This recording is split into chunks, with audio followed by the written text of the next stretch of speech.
gentlemen, and welcome back to Humanity Never Dies. In the last episode we went up against the might of the Warlock, going toe to toe as he plain walked around the chamber, only to fall to the combined strength of our operatives. Once returned to the Avenger, we had to quickly scramble our other soldiers to a guerrilla operation, where we assailed the Advent and the Lost. Despite being prodded by the Spectres on 3 occasions, some amazing shots allowed us to come on top of the mission, unscathed. Back at the Adventure, Dr. Tegan uncovers the truth behind the Elders and why they are so focused on our planet, and he asks us to skulljack a codex, a mission we are too happy to oblige. Back at the Avenger, we're going to continue with our assorted loot taking and actually get hold of a supply raid, which I think is actually from a covert operation that we did. Supply raid, Operation Blood Queen, we're going to get ourselves some more loots and things. Not that we really need that much more, although it'd be nice to clear out all the tech tree and the other things that we can build in the process.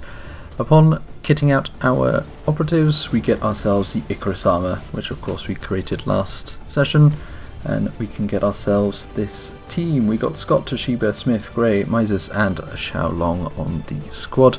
We're going to go in Operation Blood Queen.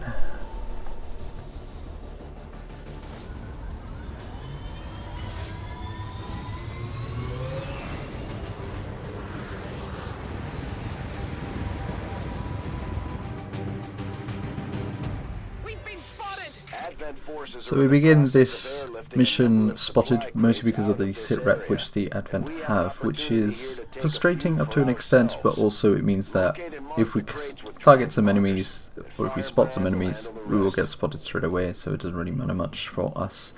It would be really nice really, just because it means we don't fuck it up in case we accidentally move too far forward, get flanked and all that lovely stuff. So what I'm going to start and do, we're very lucky in the sense that we've spawned on top of a very high plateau, which overlooks the vast majority of what we can see here, which will be really nice for Xiaolong as a sniper. The rest of the team are just going to go around and just chill out, I guess, for now.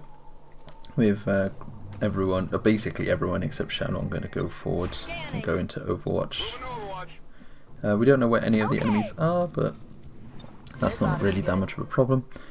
And then we're going to just dash up with Smith. No enemies detected for now, although here they are. Just go around, we've got 2 Spectres and a Codex, and that's exactly what we need. So I've equipped the Skulljack on Grey. What that will allow us to do is complete that mission where we need to Skulljack as Codex, which is the whole point of this mission really. Well, not the whole, I mean it's not the whole point of the mission, but it's the main story mission. The sooner we get that done with, the sooner we can go and complete the mission. Got a lot of Overwatch going on. Mises has been equipped with a bowcaster, which sadly misses. The lightning reflexes of the Spectres being too much to handle. Really hate Spectres, especially after the last episode, as you can have most probably seen the frustrations that you get with that. So we're going to start with some ridiculous stuff. We're going to Icarus Jump, which allows us to jump on any square and any tile in the vicinity, and that's exactly what we're going to be doing. And that's a free action, so it's like a grapple but like significantly better. And then we're then going to just skulljack the Codex straight up. There's a 70% chance of success, but 70% is basically 100%, so that happens all the time. I don't think I've ever failed a skulljack in my entire time of playing Xcom 2, so that's fun. So we managed to access the Avatar project and complete our mission for that, which actually spawns in an Avatar.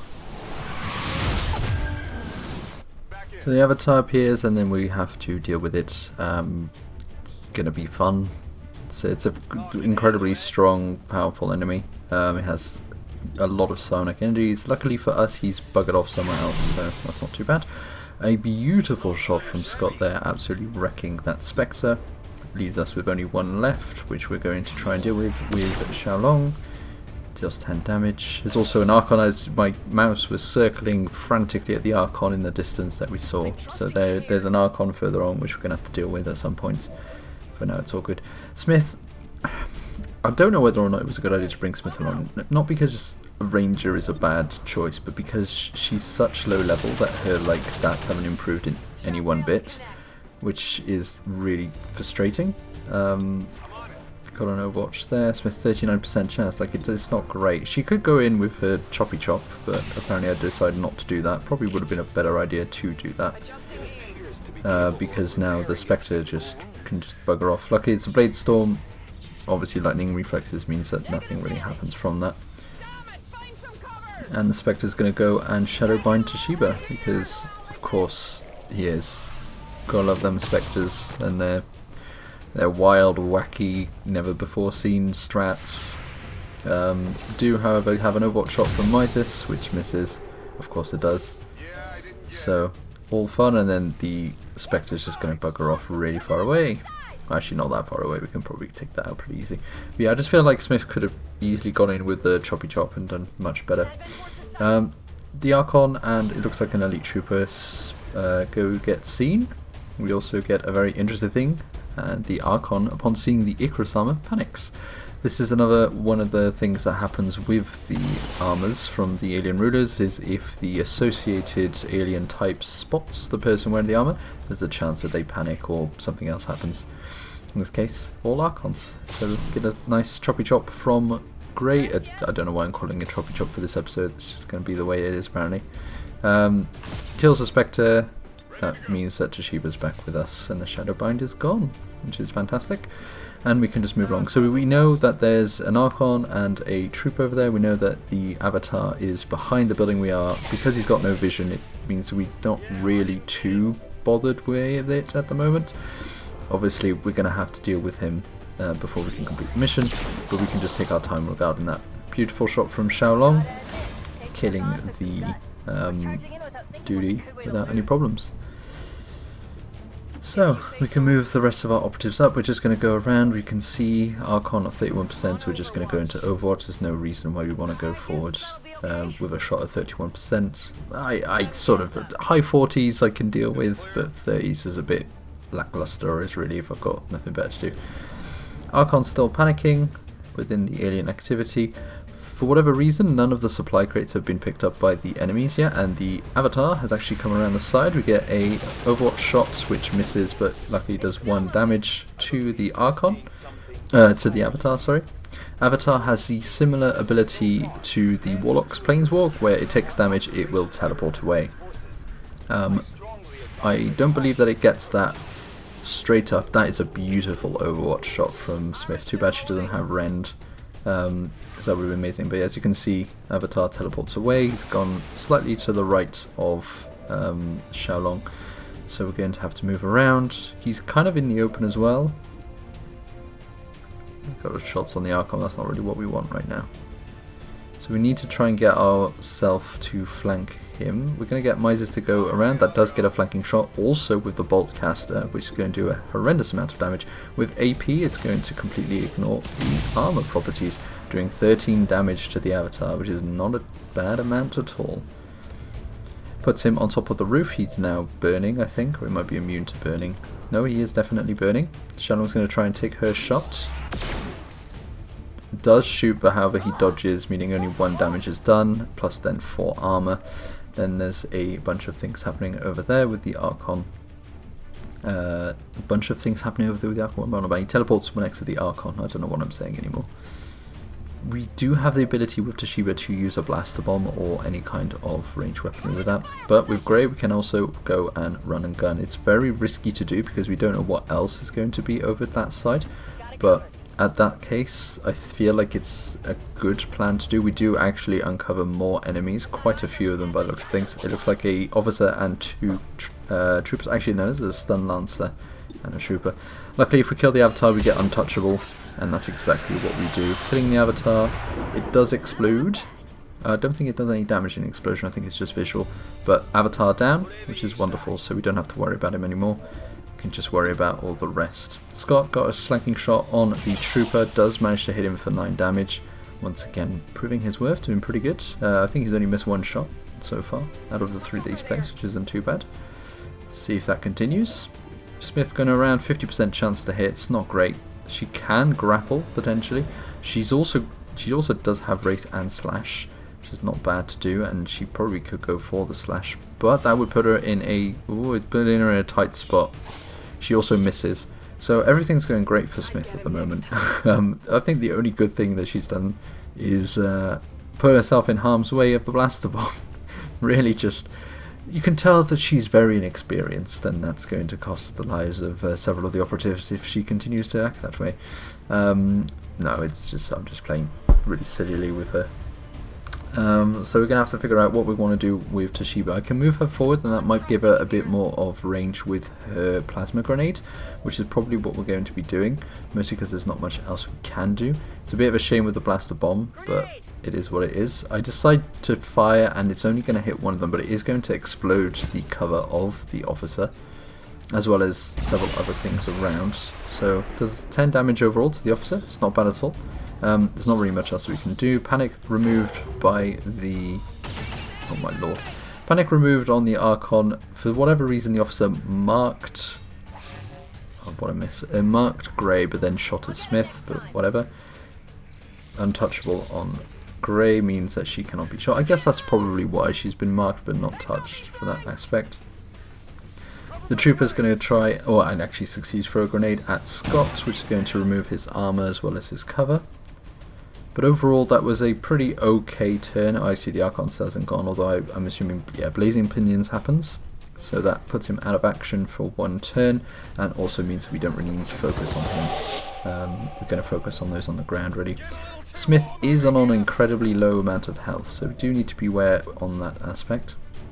But Grey's going to go around. She's going to start the mission proper and collect a supply crate.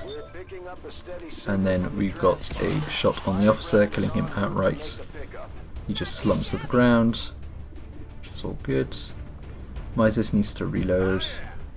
Exactly what he's going to do. He does also have the possibility of using combat protocol, which will guarantee a kill on the elite trooper. It's exactly what he's going to be doing, with a beautiful action shot of what the action is doing right now.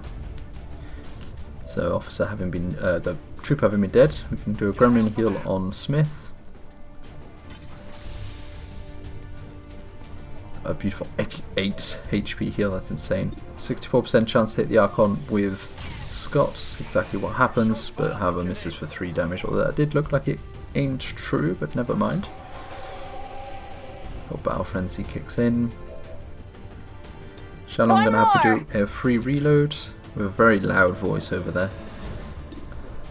79% chance to hit, that was 69, I don't know why it's 79. Either way, hits the enemy for 9 damage. Sadly no rend. Rend is becoming something that is just, I take for granted on all my other troopers. Smith gonna have to go around. She can't in this instance use her sword because of the proximity towards the blazing pinion that would come down. So that's going to have to happen as it is. 49% for Toshiba to shoot. Does manage to actually hit for 9 damage, leaving the Archon as a one shot when he returns back to the ground, and it's our turn again. So everything's going good for now. We've gotten rid of all the troopers. Archon's going to go for Smith, who sadly does get hit for 7, so that's another massive strike on Smith. She's not doing too good in that aspect. Managed to uncover a single crate out of all the crates on the field, although it does look like the enemy, for whatever reason, hasn't come to collect the others, so I'm going to take that as a blessing, really. Archon having been dispatched, we've now got a period of relative calmness where we can just move up all of our troops, reload where we can, pick up the crates where we can, and we've still probably got one enemy group left, although I'm not entirely sure how many that is. Going to not reload with Scott because Smith is on a very low amount of health, so we're going to heal her to almost full with that second heal. Shalong then going to attempt to use her grapple, but she doesn't really have the range, but she does have a lot of mobility, so what I'm probably going to do is move up to the edge of her distance in the first action and then grapple up to the roof of that building if I can, which I definitely can. That moves me up nicely, puts me in a better range, as well as putting another height advantage, so doing good so far. Smith's going to go up, pick up the loot as well as the crate. She's taken a lot of hits, that's for sure, and then we're going to move her into cover. Not too far forward, don't want to activate anyone unnecessarily. Toshiba going to do a reload. She has used 4 of her shots, so been shooting quite good. Then rush up towards that train platform. So during the alien turn, we do actually spot enemy. We've got a sectoid, 2 sectoids and a gatekeeper by the looks of things, and that seems to be probably the final set of enemies. Luckily we spot them in their turn, which means they don't actually get an action. We've got 2 crates that come down, so more supplies for us. The disadvantage is that the enemy seems to be pretty far away from us, so Toshiba doesn't really have any shots, but she does have a blaster bomb, and luckily she can shoot all of them. We have a random friendly fire warning, but it's actually because of the crate that's right next to the gatekeeper, so I have to just move that to the side. Fires off, decimates one of the sectoids, one is left on 1 health, and shreds the arm of the gatekeeper. So overall a very good shot from Toshiba. Mises is completely out of the range of anything, so he's just going to go and collect some loot crates, which, you know, might as well do. Scott is then going to reload because he kind of needs to. He's then going to go up to full cover but away from Toshiba because obviously the gatekeeper has quite a bit of AoE activated to him. Xiaolong's got a shot on the sectoid, which we're going to just take because we want to eliminate all the possibilities of that guy potentially mind controlling us. And then that leaves only the gatekeeper. Smith's going to go close up. She's fearless, if that's for sure. And then Grey's going to go around the side also. Going to be able to mark that if she wants to, but she doesn't choose to. Going around, 39% only. Does manage to hit though for 12, especially since the armor's been eliminated. And then Smith's going to go for her shots, which sadly misses. So overall, not too bad, although the gatekeeper is still alive. It all depends on what he's going to be doing. Looks like he is going to try and do his gateway attack, which will hit both Scott and Toshiba, although it was aiming at Grey for whatever reason, doing significant damage and also raising up the reanimating several of our enemies, including the Avatar, which is quite amusing. Supply crate recovered by Mises, who is then going to go around and recover the next 2, I think, possibly. Yeah, it looks like it is.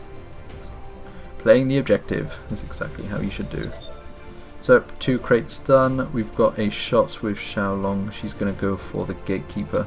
100% chance to hit. No dead eye sadly, but it should do significant enough damage that the next shot will kill the gatekeeper. He's only got 2 armor, 2 left, well 4 technically because of the armor. Smith needs to reload and has a 56% chance to kill. Sadly misses, but luckily Grey is on the job right beside her. Actually, we've got quite a few people beside her, so that won't be too much of a problem. For whatever reason, Toshiba cannot see her, but hey. Going to reload with Grey, going to put a shot in the gatekeeper. That should be more than enough to take it out. 62% chance, successful hit, and it explodes, killing the remaining enemies that have been reanimated, promoting Grey, and finishing the mission. Overall, pretty successful mission. We did take some heavy hits though, with quite a few, the AoE from the gatekeeper and Smith just getting absolutely trundled on. The whole left side is wounded or gravely wounded, but we do have 3 promotions, with Smith reaching the corporal rank. She's going to go for Blade Master. Also got Colonel for Grey, who's going to go for Reaper. And finally, we've got Sergeant for Xiaolong, who's going to go for Deadeye. Overall, a pretty successful mission. We can't really say that that was going bad. We also recovered the Avatar corpse, which is obviously very interesting and important. A bunch of supplies, alien alloys, iridium crystals, and a few PCSs and other equipments, which are quite important and interesting. So, that being done, pretty good. We got a supply drop in 1 day, Berserk Autopsy in 2. We've got a Shadow product available, the Avatar Autopsy, but we cannot do it until all of the previous researches are done. The only previous research we've got left is from the gateway, which we need to go and assail, although I'm not 100% sure if that's unlocked. With the bunch of supplies we've got though, we do manage to upgrade a lot, so we've got some spark upgrades coming through, as well as just general upgrades from our powered weaponry. yeah, it's pretty good. We can get fusion access, kind of what we want to get. We want to get all of the equipment that we get from the 3rd tier, because that just automatically bypasses the necessity to get the 2nd tier upgrade. So that's exactly what we're going to be focusing on for the moment. We've got a bond available between Toshiba and Mises. So that's all good there. And yeah, gonna go and continue our journey through time. No, through the game. I don't know what I'm saying. So, Avatar Project has been reduced by 3 whole points for killing the Avatar. Get some intel reward potential, but in one day we're going to get the supply drop, so that's going to be interesting and important. As we continue, we've got the salted loot, which we do want to get at some point. We're obviously going to get interrupted many times. A lot of resistance activity on there. We actually do also see the assassin is there, but the defeat of the warlock is now visible as well, with a hunter almost getting to max. So yeah, we've got to be careful. Resistance network is now available, and that is something that we definitely want to do because contact is made instantly. I don't know whether or not I equip it now or equip it later. I do equip it now, which removes the covert actions will not be ambushed, which to be fair is probably a really good choice, just because it means that we don't have to deal with the 5 to 8 days for contact in the region, which is going to help us a lot. Only get a superior autoloader ×1, although that is two free reloads, which isn't too bad. Get ourselves some more supplies, which will allow us to unlock more of the things that we need. More of the final abilities, the Ionic Axe for example. Berserker Autopsy having completed, get Overdrive Serum, which isn't that great to be honest. We can, and I think we do go for instead the Warlock Weaponry, which is going to unlock us the ability to get the Warlock weapon in battle. It's very strong. All of the chosen weaponry is ridiculously strong. Like you thought the weaponry from the Legacy DLC was OP. You should see the bloody chosen one. So we got a bunch of new covert options, obviously having done the supply drop. So we're going to have a little look at all of these, see how they are. We've got some gain supplies, ability points. I'm looking as well to see if there's any promotions available. Those are obviously very important and very interesting to have. Got some hacking, some dodge, some will. Overall, there's not much really that we need. We're at the stage of the game where we've got everything we need. We've got an A team, we've got a promotion there, but it's also recruit scientists, so is it really something that we want to go for? We're at the stage where we've got everything. We've got an A team that can take out the chosen and probably take out the final mission. We just need to get them to Colonel rank. We don't really need to get any additional upgrades or loot. We don't particularly want to have things ambushed by the chosen. There's a lot of things that we need to think about. We're going to send Mises off to get some supplies then, along with Van der Voort and an engineer. Going to send Maximilian Hager again, since he's currently not being used, and that should be good. So bring him back up into the general screen. We're going to get ourselves our 136 supplies.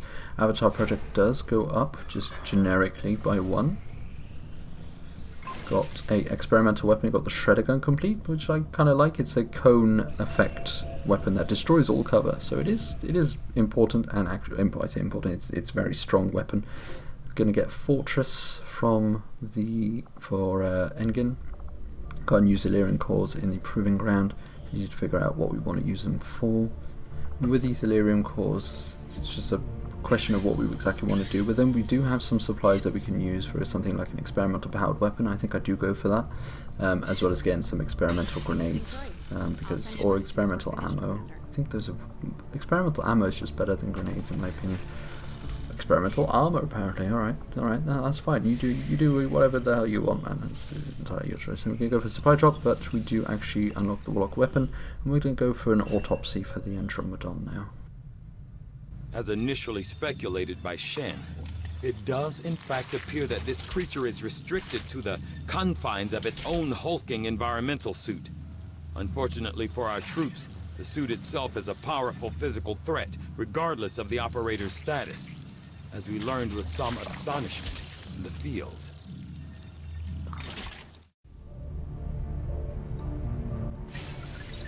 So that research being on its way, we can then continue and get on to the bridge. Finally get all of our supply drops. And then we can figure out what we need to do next. So we do need to go for this Codex Brain location. We've got to make contact first, which is exactly what we're going to do.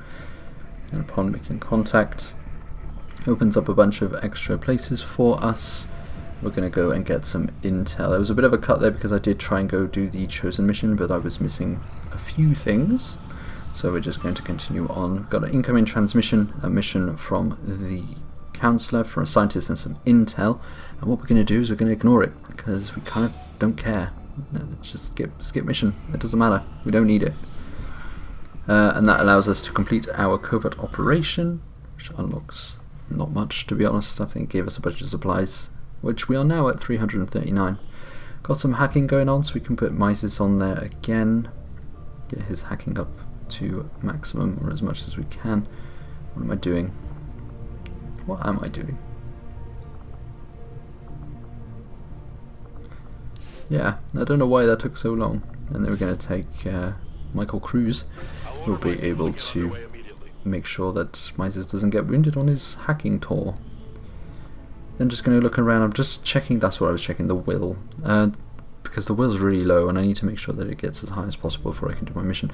It doesn't really matter if it's not maximum, but it'd be nice if it is in case we come across something that does cause panic. Finally did the Andromeda Autopsy, which unclocks the proximity mine. And then we can do the alien data decryption. So the missions that we really need to do right now that we've unlocked it, we can do the Codex Brain location, but also we're going to be doing the chosen thing. So with Engen having completed the Fortress ability, we're not going to do anything else. We're going to wait until the the alien data decryption is done. Get improved beam weapons in 9 days, because we might as well go for those researches that we've got. Get some even more intel, 54 to be exact. Got some supplies that can happen over there, but I think what we're going to go for is, we could go for this mission, or we could go for the stronghold, and then that's exactly what we're going to go for. Going for the Hunter stronghold this time, and we're going to once again take our beautiful A-team on the job. We're going to be taking McEwen, Vemo, Lau, Farlogo, Engen, and Kilby for round 2 of Take Out the Chosen.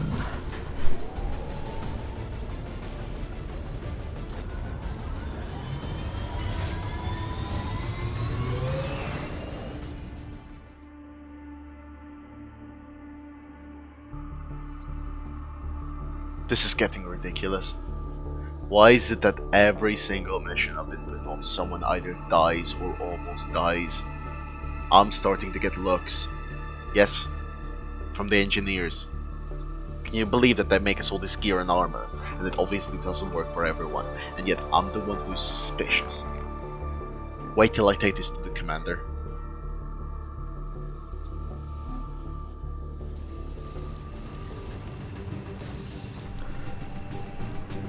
So we begin our chosen assault very much similarly to how the previous one went, which is through the ceiling.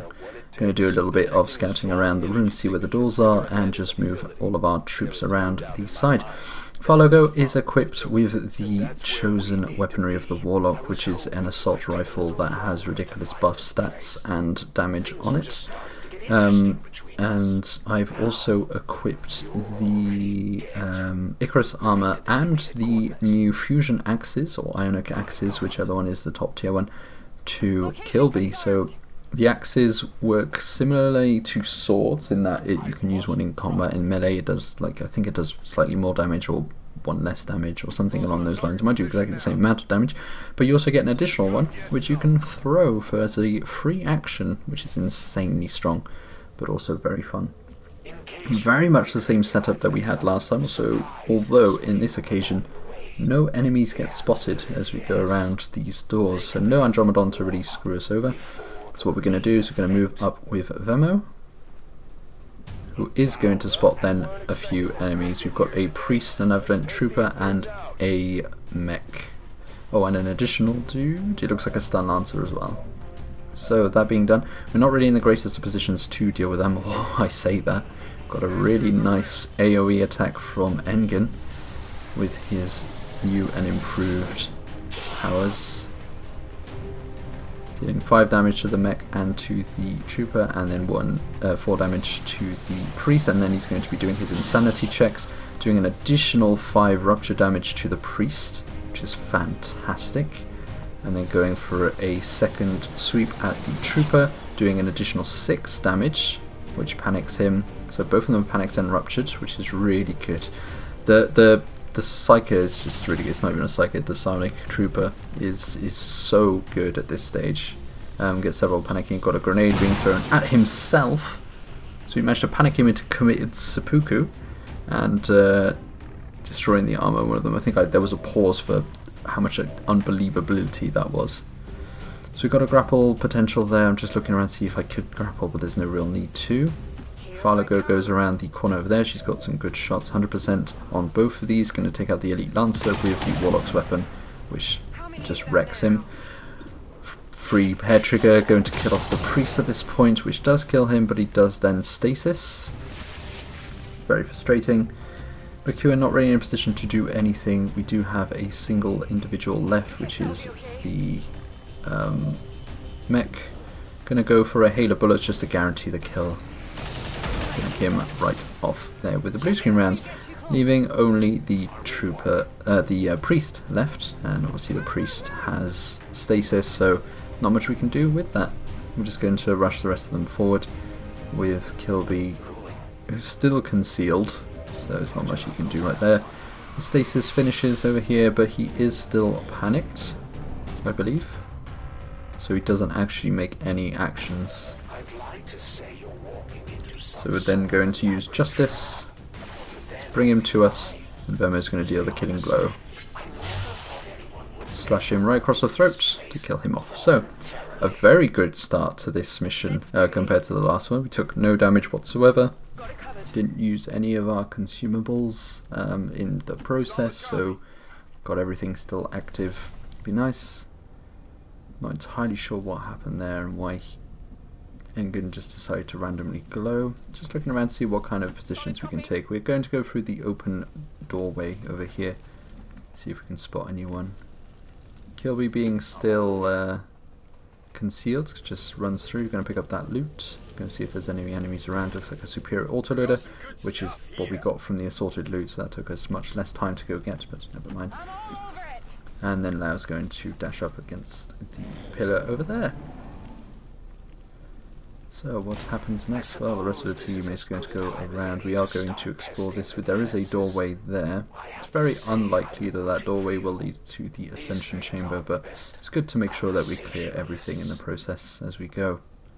Got a free reload with Farlago. Once again, the Warlock weapon, stupidly overpowered ability to give free actions. It has 2 free reloads, 1 or 2 free reloads.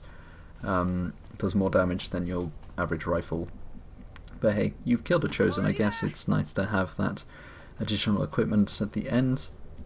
Especially on the harder difficulties, it's nice to have that as a reward. It makes it worth the pain that we went through the entirety of this. Especially with the mission that I know everyone will have remembered, where the Warlock completely destroyed us and escaped through the skin of his teeth. But hey, going to do some revealing. See, there's an officer there along with, it looks like, a single Advent Stun Lancer. So let us begin with our strikes. 59% against the Stun Lancer, although we could suppressing fire or even use the blaster bomb. It's not really a necessity. Could explode a lot of the terrain, which I think is what we're going to do. Using the normal plasma grenade, we're going to do damage, destroy some armor, destroy a lot of cover, which will make everything in the open. Lau actually then gets a second shot because her first action just counts as 1 action. Sadly, the Stun Lancer manages to dodge even though he's out in the open, but whatever, I don't make the rules. Engen got the possibility of flanking around. He also does have Null Lance, Fuse, and a lot of other things. I think he's just going to go for the Null Lance. 9 to 14 damage. It's not bad at all. Going to strike out, dealing 12 damage, which isn't bad at all against the Advent Officer. McEwen's got ability to do a lightning strike, which he's not going to take, which he probably should have. Killing the officer though in that shot. Yeah, I feel like that was a wasted opportunity. There was a lightning strike available, but hey, Vemo's going to get the kill instead, which will be more than enough. There we go. So, that room having been cleared, a nice little ability point there, we can go and move on to the next set of doors as we try and uncover what's behind every room. With Farlow going Kilby, taking point straight up, just clamber over someone's bed by the looks of things. No activity from the aliens that we can see or hear, so we're just going to rush and dash all of our operatives up into positions. Interesting positions. Well, I guess there's no, unlike any of the previous maps or general just general things with this game, the enemies don't actually leave the room that they're in unless the doors are already open. Like, they have a patrol route, but it's a very slight patrol route, so it's not too bad. Just going to go into Overwatch there, waiting to see if we can hear any aliens. Doesn't look like that's the case, so we can just open the door and get straight into the next set of actions. Unless, of course, we just go for a reload from everyone, which I think might be what we're going to do. It also means that anyone can get into a better position than the one he's in currently. No need for a reload from McEwen.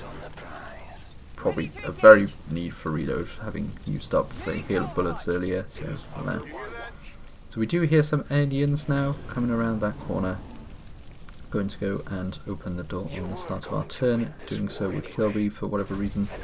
We do spot some enemies. It's a bunch of chrysalids. So they're going to come through. There's actually a lot of chrysalids there. They all come through the door. They spot the flanked enemies. So that's Kilby out in the open. So now it's just a case of, imagine if we had kept the Null Lance. That would have been amazing. But never mind, these things happen. So we're going to have to figure out how we're going to deal with them. Looks like we're just going to shoot them down.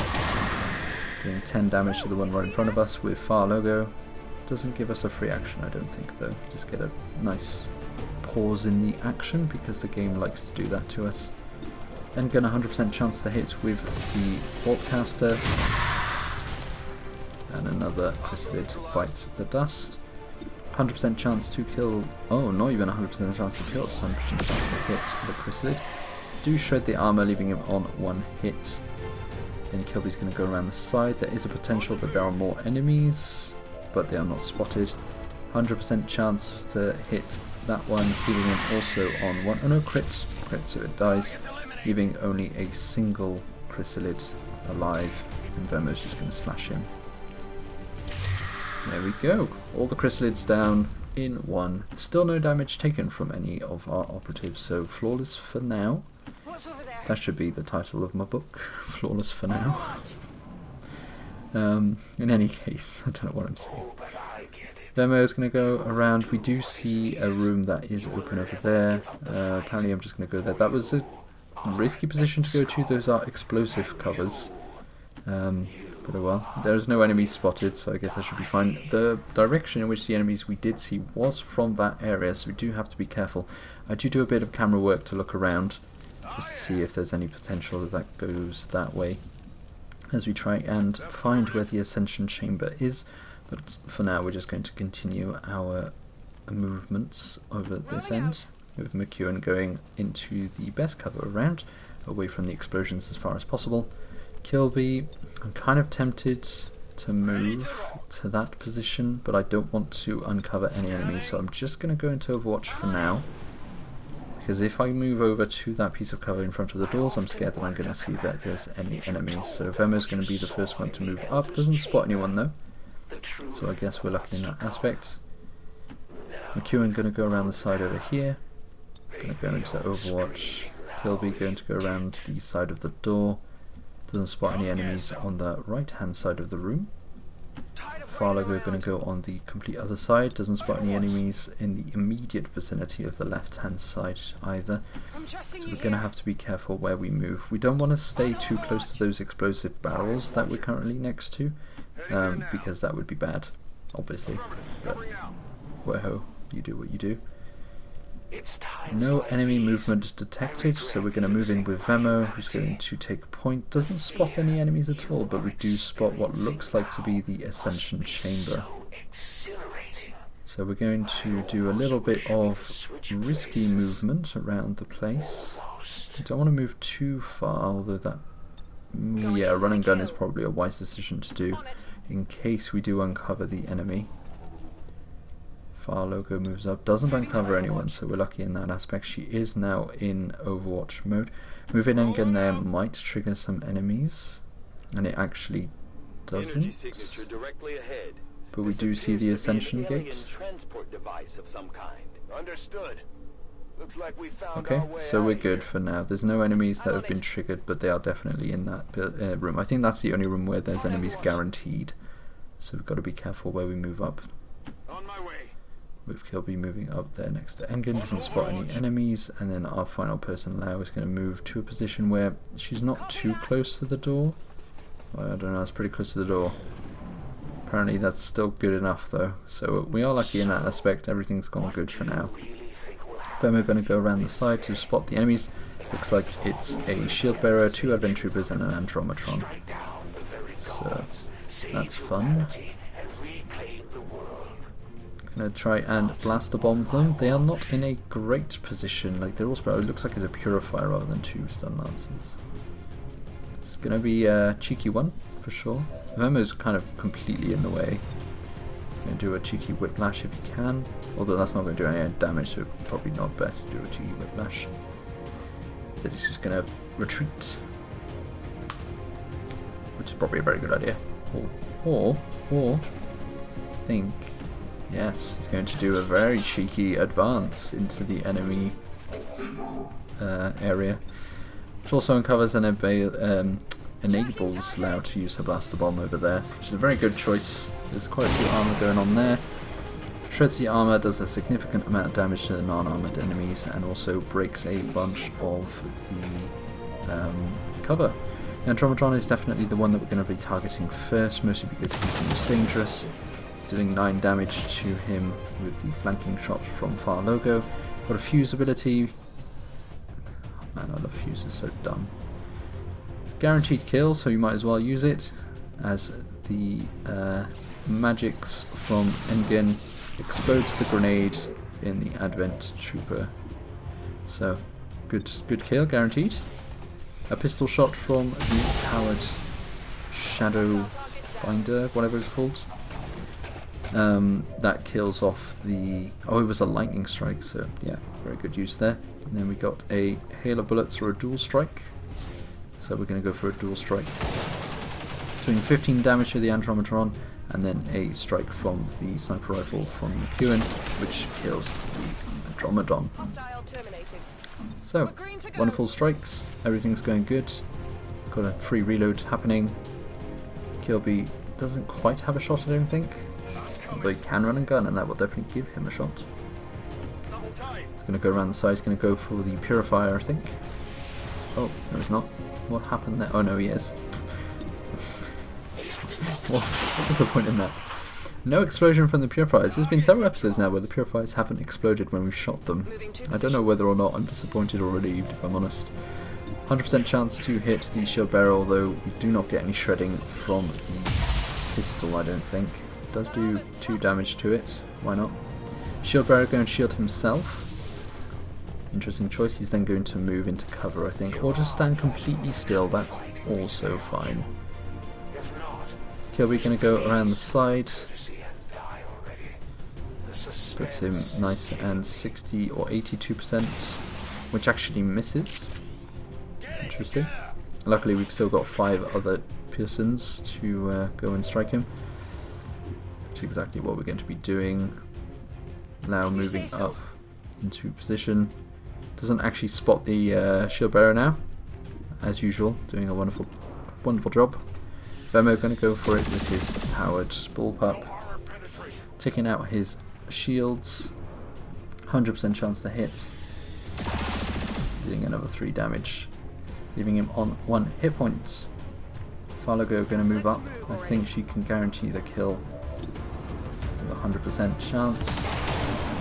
And that that kills him off. So, that being done, we're going to do a little bit of an acceleration of this part because I know that it's super boring to wait for me to go and move into position as we reach the Ascension Chamber. So we move all of our dudes, get them reloaded, prepare ourselves for the attack on the Hunter, and safe to say, and I'm sure you'll all be happy to know, we're not going to wait until tomorrow, we are just going to go straight into it.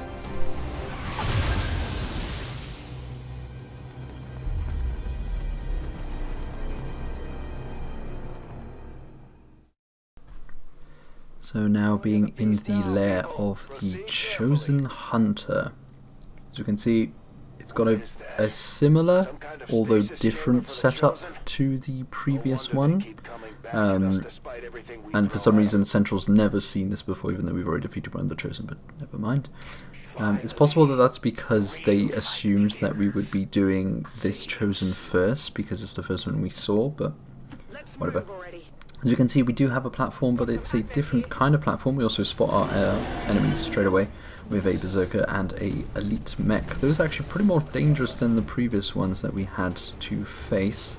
I'm going to go with Farlow, go over 94% chance with her AP shells, which does sadly miss, but with the 3 damage from missing is enough to actually kill. Well, remove the overwatch, and why I said kill there. It's got nothing to do with killing. And going to use the Shadowcaster to absolutely wreck our dear Berserker, dealing 13 damage, which I think is slightly over half of the actual full damage. Gonna Shadow Bolt. I'm just calling everything the Shadow something. I don't think that's any of their names. Gonna grapple up with McEwen. We don't want to go too far forward, or we're gonna go too far forward. We're gonna unleash the Hunter. Nope, we're lucky. Okay. McEwen able to go up, she's going to go too far forward if she goes there. I think that's what I'm thinking. Oh god. Oh no, we're still going good. Got a Shadowfall. If we kill this person, we go into concealment if we use Shadowfall and actually get it, so why not? We actually do manage to do a critical 5, that's not quite enough to kill it, but it should put him in death range for whoever shoots him next. Run and gun with Kilby. He's going to move up. I think he's going to go up to a position where he can kill the mech, which is probably more important for him to do with his significant damage output and shred ability. Does manage to get the shred and 6 damage. No critical hit, however. Got 2 prisoners left. Femo and Lau. Lau's going to go around the side over here. She could probably use her, what's it called? A bomb, a normal grenade. Well, that's probably not the best idea. Hell of bullets will guarantee the kill. Probably useless to have used Kilby in that sense, if that's the case, because 14 damage more than enough to kill it out. Hell of bullets, ridiculously strong, as I've already said in a previous episode. Femo's going to go up there. That actually puts him out of range of the Berserker, but he can then move. Why has he just left the Berserker? What is happening? Oh, because the Berserker's poisoned. Guarantees the kill already, so there's nothing to worry about in that aspect. We can just move up. I think we're going to move all of our troop into a better position and reload them where we can, especially with Engen, who obviously has the powered Shadowcaster. It's not called a Shadowcaster. It probably is called the Shadowcaster. I know it's the Boltcaster, but it might also be called the I don't know what I'm on about. We're just moving all our dudes forwards as far as we can. As far as we kind of... Oh yeah, no, as far as we can, because that just makes the Hunter appear.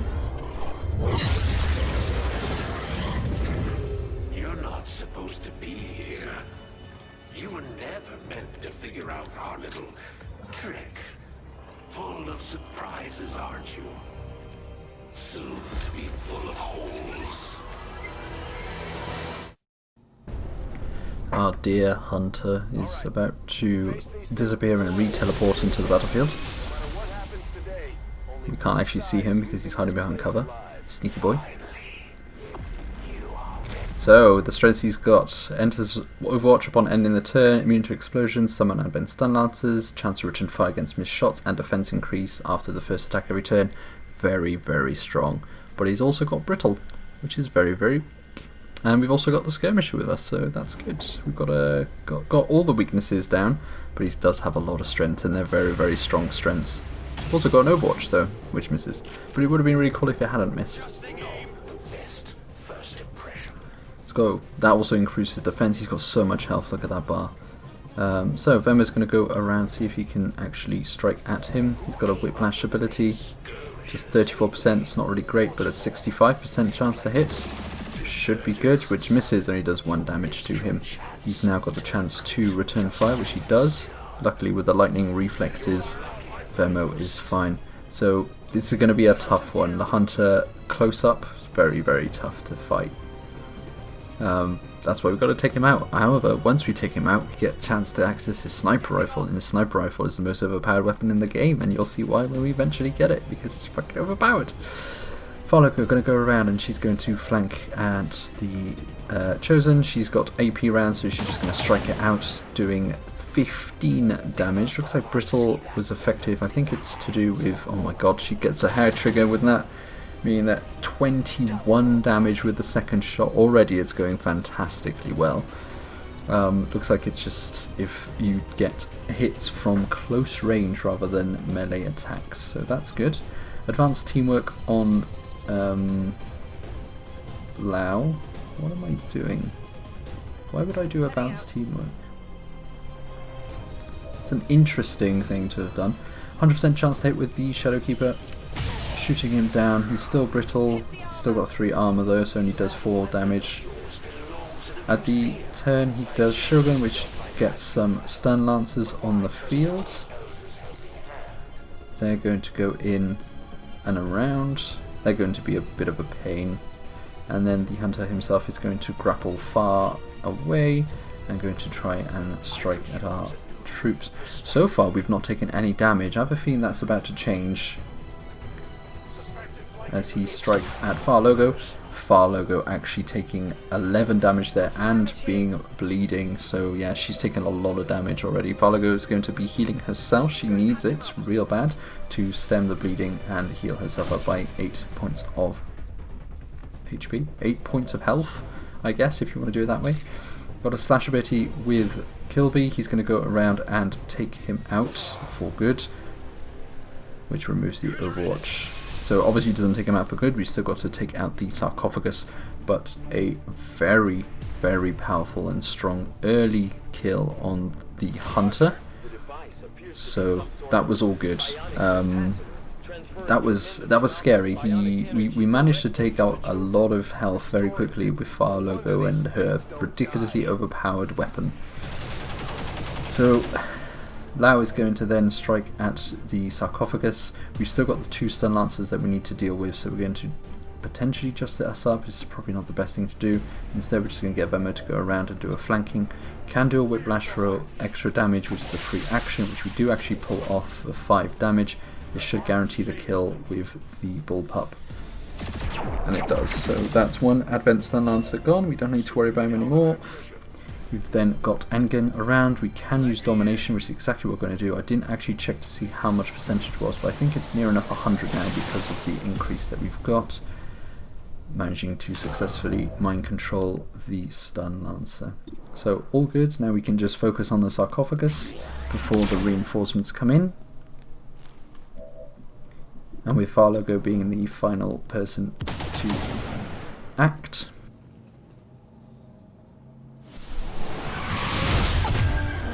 First reinforcement is a priest, of course it is. Of course it's a fucking priest. He's going to go around and go on top of the pillars over there, and then the next reinforcement next to Engen is a chrysalid, so that's an easy enough thing to kill, although he's a fast little boy. Doesn't really do much else. So Vemo is going to strike down at the chrysalid, 100% chance to do so. You know, 1 damage. He then has to reload, which is kind of a shame, as he could have got that secondary kill. For whatever reason, there's just a bit of nothing. He can go down and slash, which I think is exactly what he's going to do. It will guarantee the kill on him, and then he'll be able to grapple up. So there we go, chrysalid down by 1 person, so that's good. And again, then able to go around. I think he's going to figure something out. What we're going to get Kilby to go up. I think we might get Kilby to go up. Just going to move right next to the... Oh, he's going to throw his axe. Oh, here we go. 84% chance to hit. Manages to hit, cause burning and 10 damage. And then we can just do a slash with the other axe. 94% chance to hit. Managing to do so. Obviously it is stasis time. Luckily, because he's right next to Kilby, Kilby will get a free attack action with the... not Blade Master. I always forget what the hell it's called. But whatever, that one. Advent Stun Lancer going to strike for 5 damage at the sarcophagus, and the rest of the team basically going to follow suit. And try and take it out quickly and effectively. 9 damage from Lau. Farlogo dealing 9 damage also, and the final shot will be from McEwen, I believe. So I don't think Engin's going to have the ability to actually hit from there. He is going to get some height advantage, however, and go into Overwatch. And then we're going to get the final strike from the sniper rifle, destroying it down and spawning the hunter once again. This leaves him on 50% health, which is really nice. We've got a Overwatch strike which actually hits for 9 damage and poisons the Chosen. So pretty good. Blade Storm, that's the one. Absolutely just decimates the priest, dropping him off the balcony. And then we got some pistol Overwatch going on now, so we can get someone to deal with him. He does have pistol Overwatch, we want to be careful with that. We get a way in which we can... Oh well, Null Lance is definitely a way which we can remove that Overwatch. We're going to do that with Engen doing the first strike for 12 damage. Removing the Overwatch and leading, there's only a single person who's ready for that job. A big old slash from Kilby.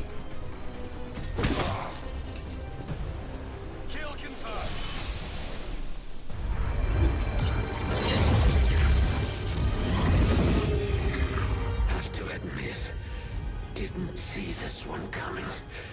So, this is what it feels like to be afraid. Not my style.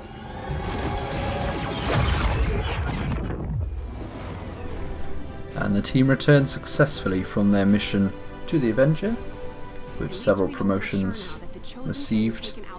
One for Vemo, who becomes a Colonel, and Farlogo, who also becomes a Colonel, with Vemo having a choice of 4 abilities. All of them being really, really good. Battlelord is insanely good, Judgment is really good, Tactical Rigging is not that great, Manual Override really good. So we're going to go for Manual Override, and I think we're going to go for a second one as well. There's so many abilities. Skirmishers are just so strong and I love them. I love them so much. We are actually going to go for Battlelord, which is very, very strong. And then Restoration with our logo. She reaches that. Restoration very strong also. But that will do it for this one. We get the Hunter's Dark Lance and Dark Claw amazing weaponry, which we will see in a future episode. That will do it for today, and I shall see you next time. Commander, I have a strange report for you. Oh, no, the Chosen operation went fine. The guys are on their way now with the head and weapons of the assassin as we speak. No, I've just read a complaint from one of our officers, Guise. He's alluding to the fact that apparently all the engineers are blaming him for the deaths of our operatives that have occurred because, and I quote, "Those idiots can see it's their equipment that is the problem and they should be grateful that I'm wearing it." Do you want me to file this one?